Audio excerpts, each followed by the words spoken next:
People's Guide to the Cthulhu Mythos.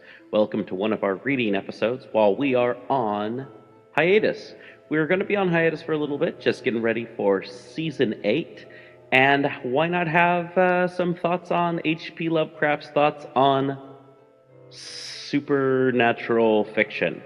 So yeah, enjoy this several-part series on H.P. Lovecraft's thoughts on supernatural fiction. And hey, can't wait to see you in Season 8. All right.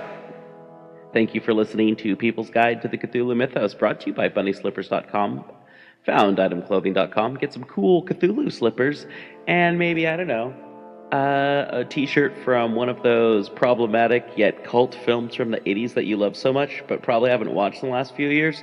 And then when you do watch it with your girlfriend, you're like, oh, I don't remember that scene. The rest of it's pretty good, but I don't remember that scene.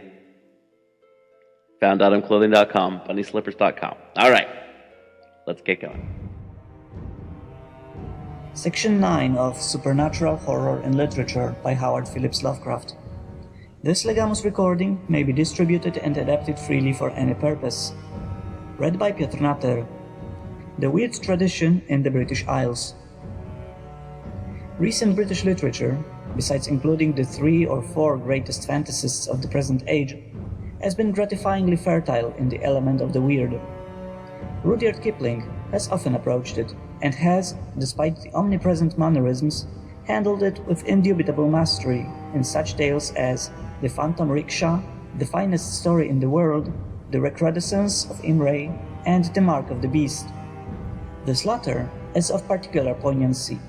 The pictures of the naked leper priest who mewed like an otter, of the spots which appeared on the chest of the man that the priest cursed, of the growing carnivorousness of the victim, and of the fear which horses began to display toward him, and of the eventually half-accomplished transformation of that victim into a leopard, being things which no reader is ever likely to forget. The final defeat of the malignant sorcery does not impair the force of the tale or the validity of its mystery. Lafcadio Hearn, strange, wandering, and exotic, departs still farther from the realm of the real, and with the supreme artistry of a sensible poet weaves fantasies impossible to an author of the solid roast beef type.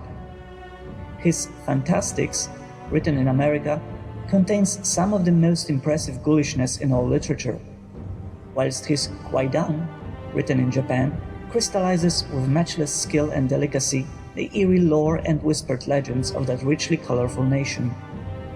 Still more of Helm's wizardry of language is shown in some of his translations from the French, especially from Gautier and Flaubert. His version of the latter's Temptation of St. Anthony is a classic of fevered and riotous imagery, clad in the magic of singing words. Oscar Wilde may likewise be given a place amongst weird writers, both for certain of his exquisite fairy tales and for his vivid picture of Dorian Gray, in which a marvelous portrait for years assumes the duty of aging and coarsening instead of its original, who meanwhile plunges into every excess of vice and crime without the outward loss of youth, beauty, and freshness. There is a sudden and potent climax, when Dorian Gray, at last become a murderer, seeks to destroy the painting, whose changes testify to his moral degeneracy. He stabs it with a knife, and a hideous cry and crash are heard, but when the servants enter, they find it in all its pristine loveliness. Lying on the floor was a dead man in evening dress, with a knife in his heart. He was withered, wrinkled, and loathsome of visage. It was not until they had examined the rings that they recognized who he was.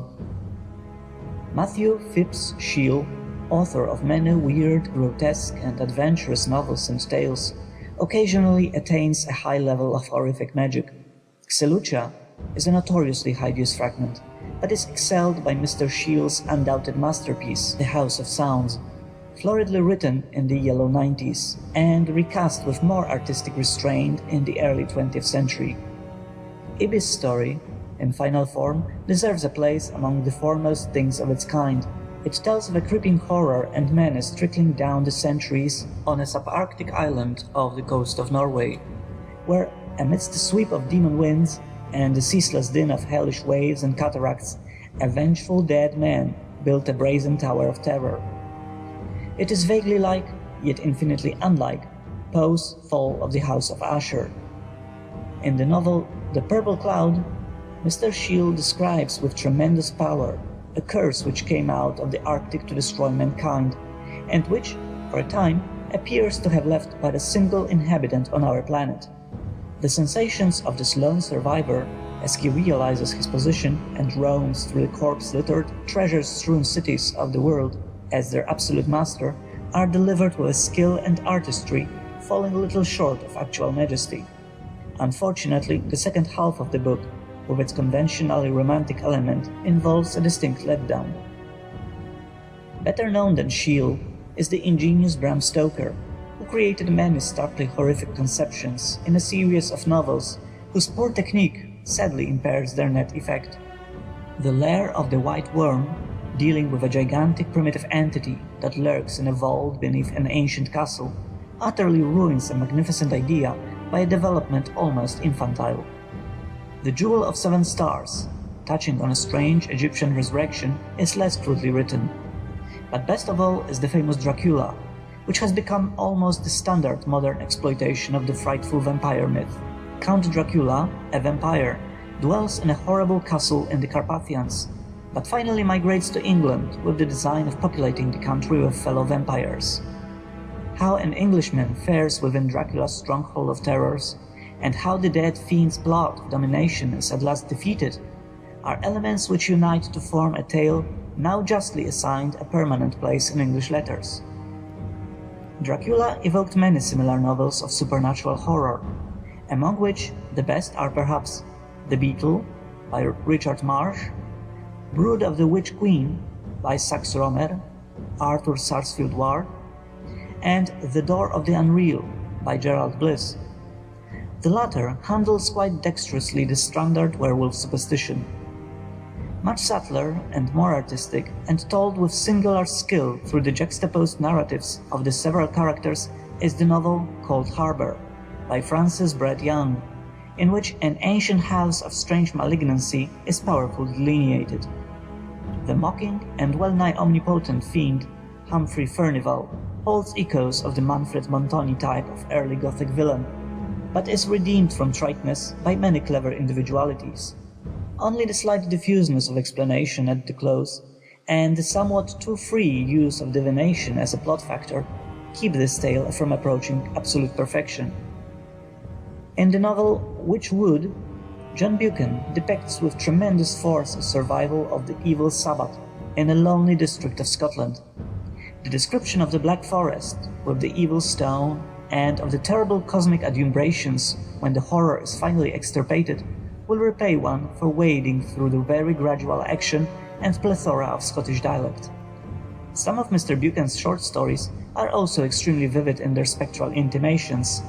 The Green Wild Beast, a tale of African witchcraft, The Wind in the Portico, with its awakening of dead Britanno-Roman horrors, and Skule Scary, with its touches of subarctic fright being especially remarkable. Clemens Hausmann, in the brief novelette The Werewolf, attains a high degree of gruesome tension and achieves to some extent the atmosphere of authentic folklore. In The Elixir of Life, Arthur Ransom attains some darkly excellent effects despite a general naivety of plot, while H.B. Drake's The Shadowy Thing summons up strange and terrible vistas. George MacDonald's Lilith has a compelling bizarrerie all its own, a first and simpler of the two versions being perhaps the more effective. Deserving of distinguished notice as a forceful craftsman to whom an unseen mystic world is ever a dose and final reality is the poet Walter de la Mare, whose haunting verse and exquisite prose alike bear consistent traces of a strange vision reaching deeply into veiled spheres of beauty and terrible and forbidden dimensions of being. In the novel The Return, we see the soul of a dead man reach out of its grave of 2 centuries and fasten itself upon the flesh of the living, so that even the face of the victim becomes that which had long ago returned to dust. Of the shorter tales, of which several volumes exist, Many are unforgettable for their command of fear's and sorcery's darkest ramifications, notably Seaton's Aunt, in which there lowers a noxious background of malignant vampirism, The Tree, which tells of a frightful vegetable growth in the yard of a starving artist, Out of the Deep, wherein we are given leave to imagine what thing answered the summons of a dying wastrel in a dark, lonely house when he pulled the long-feared bell-cord in the attic of his dread-haunted boyhood, A Recluse, which hints at what sent a chance guest flying from a house in the night, Mr. Kempe, which shows us a mad clerical hermit in quest of the human soul dwelling in a frightful sea-cliff region beside an archaic abandoned chapel, and All Hallows, a glimpse of demoniac forces besieging a lonely medieval church and miraculously restoring the rotting masonry. De la Mare does not make fear the sole or even the dominant element of most of his tales, being apparently more interested in the subtleties of character involved. Occasionally, he sinks to sheer whimsical fantasy of the Barry order. Still, he is among the very few to whom unreality is a vivid living presence, and as such, he is able to put into his occasional fear studies a keen potency which only a rare master can achieve. His poem The Listeners restores the Gothic shudder to modern verse. The weird short story has fared well of late, the important contributor being the versatile E.F. Benson, whose The Man Who Went Too Far breathes whisperingly of a house at the edge of a dark wood, and of Pan's hoofmark on the breast of a dead man. Mr. Benson's volume, Visible and Invisible, contains several stories of singular power, notably Negotiam Perambulans, whose unfolding reveals an abnormal monster from an ancient ecclesiastical panel which performs an act of miraculous vengeance in a lonely village on the Cornish coast, and The Horror Horn, through which lopes a terrible half-human survival dwelling on unvisited alpine peaks. The Face, in another collection, is lethally potent in its relentless aura of doom. H. R. Wakefield, in his collections They Return at Evening and Others Who Return, manages now and then to achieve great heights of horror despite a vitiating air of sophistication. The most notable stories are The Red Lodge, with its slimy aqueous evil, He Cometh and He Passeth By, And He Shall Sing, The Cairn, Look Up There, Blind Man's Buff, and that bit of lurking millennial horror, The 17th Hole at Doncaster. Mention has been made of the weird work of H. G. Wells and A. Conan Doyle. The former, in The Ghost of Fear, reaches a very high level, while all the items in 30 Strange Stories have strong fantastic implications. Doyle now and then struck a powerfully spectral note, as in The Captain of the Pole Star, a tale of Arctic ghostliness, and Lot number 249, wherein the reanimated mummy theme is used with more than ordinary skill. Hugh Walpole, of the same family as the founder of Gothic fiction, has sometimes approached the bizarre with much success, his short story Mrs. Lunt carrying a very poignant shudder. John Metcalfe, in the collection published as The Smoking Leg, attains now and then a rare pitch of potency, the tale entitled The Bad Lands containing graduations of horror that strongly savour of genius. More whimsical and inclined toward the amiable and innocuous fantasy of Sir J. M. Barrie are the short tales of E. M. Foster, grouped under the title of The Celestial Omnibus. Of these, only one, dealing with a glimpse of Pan and his aura of fright, may be said to hold the true element of cosmic horror. Mrs. H. D. Everett, though adhering to very old and conventional models, occasionally reaches singular heights of spiritual terror in her collection of short stories, The Death Mask. L. P. Hartley is notable for his incisive and extremely ghastly tale, A Visitor from Down Under. May Sinclair's uncanny stories contain more of traditional occultism than of that creative treatment of fear which marks mastery in this field, and are inclined to lay more stress on human emotions and psychological delving than upon the stark phenomena of a cosmos utterly unreal.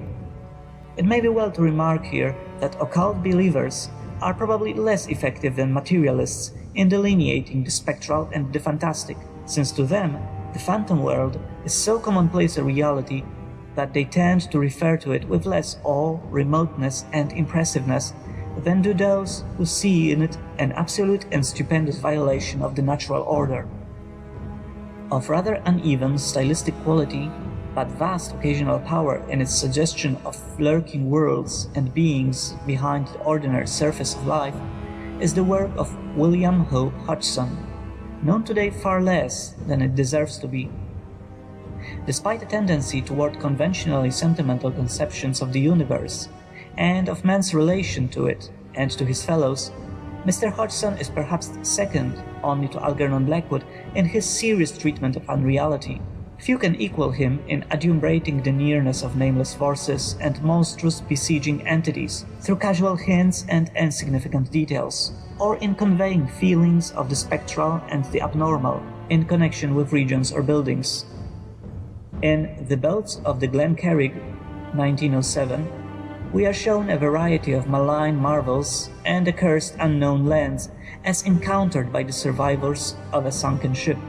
The brooding menace in the earlier parts of the book is impossible to surpass, though a letdown in the direction of ordinary romance and adventure occurs towards the end. An inaccurate and pseudo-romantic attempt to reproduce 18th century prose detracts from the general effect, but the really profound nautical erudition everywhere displayed is a compensating factor.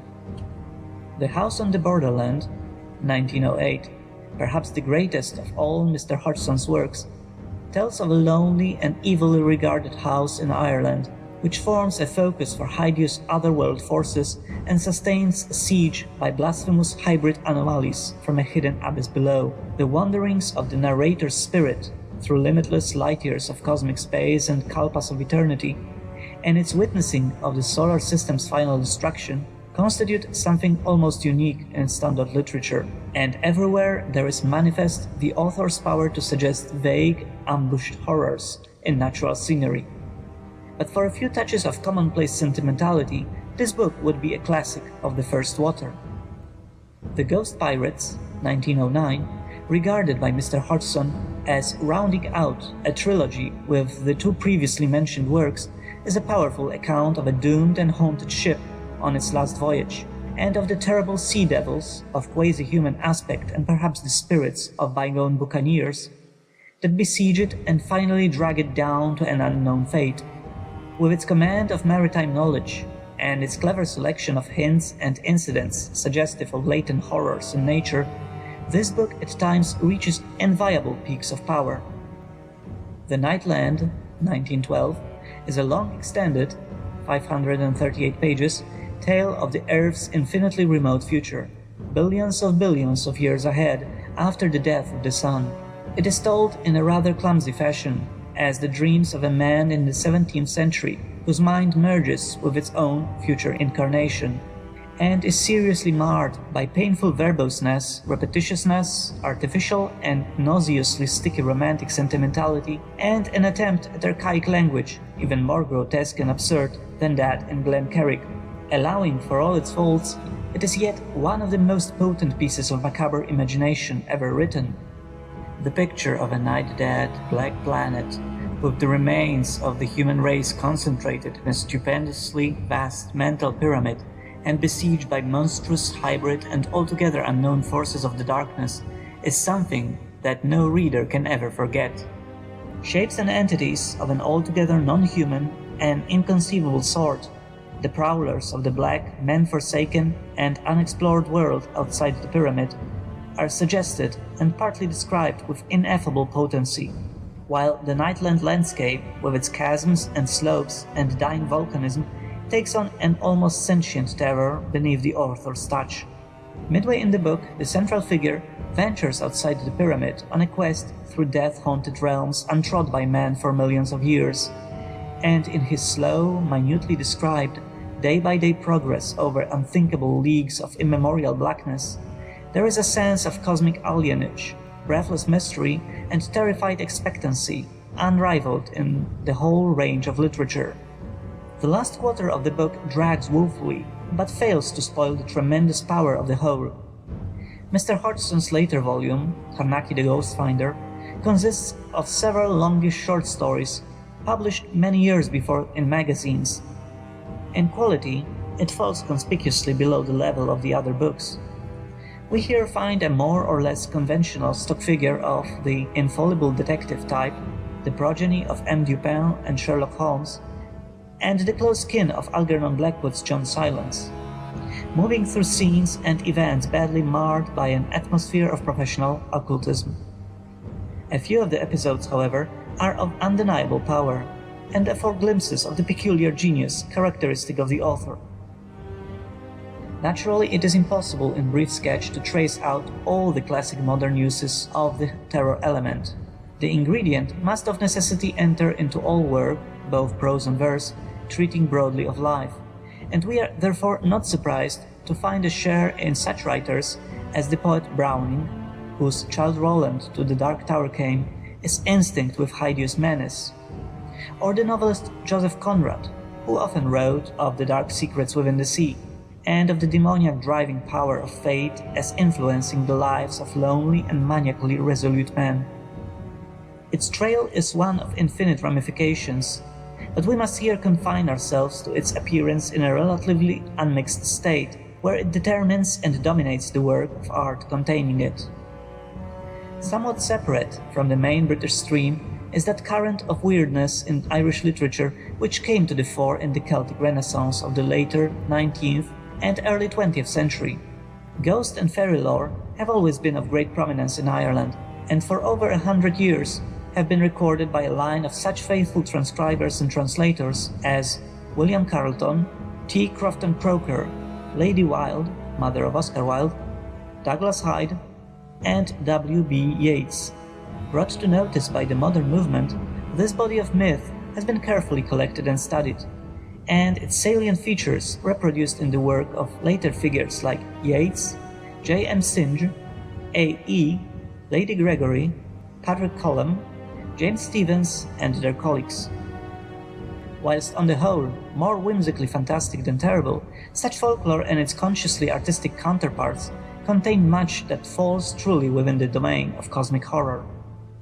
Tales of burials in sunken churches beneath haunted lakes, accounts of dead heralding banshees and sinister changelings, ballads of spectres and the unholy creatures of the raths, all these have their poignant and definite shivers, and make a strong and distinctive element in weird literature. Despite homely grotesqueness and absolute naivety, there is genuine nightmare in the class of narrative represented by the yarn of T. Coquine, who in punishment for his wild life was ridden all night by a hideous corpse that demanded burial and drove him from churchyard to churchyard as the dead rose up loathsomely in each one and refused to accommodate the newcomer with a berth. Yeats, undoubtedly the greatest figure of the Irish revival, if not the greatest of all living poets, has accomplished notable things both in original work and in the codification of old legends. End of section 9.